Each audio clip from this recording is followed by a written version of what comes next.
Soglia del 1.000.000 di dosi somministrate superata nel territorio dell'ULSS 2 e apertura straordinaria di ulteriori 22.000 posti per cercare di accelerare le vaccinazioni tra i più giovani. Mentre i contagi nelle ultime 24 ore si attestano a ben 183, l'ULSS punta a contrastare la diffusione del virus con l'immunizzazione di quanti più over 12 possibile.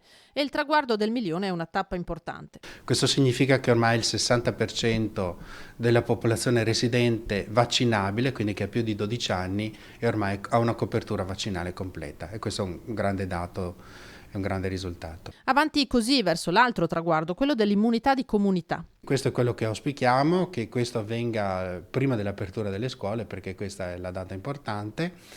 Il presidente Zaia ha voluto aumentare l'offerta vaccinale, quindi anche la nostra azienda si è adeguata e quindi verranno aperti ulteriori 22.000 posti a cui possono accedere i cittadini per vaccinarsi. Ovviamente l'invito adesso è particolarmente rivolto ai giovani, soprattutto in vista della riapertura delle scuole.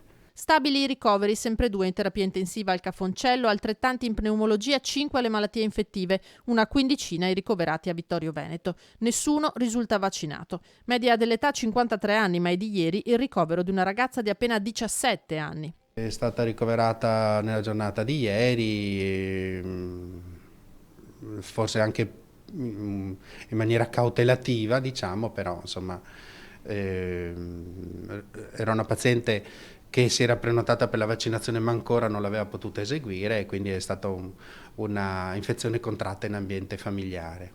È di queste ore infine la circolare del Ministero della Salute che puntualizza quali soggetti possano ottenere la certificazione dell'esenzione dalla vaccinazione, con riferimento anche alle donne in gravidanza e allattamento.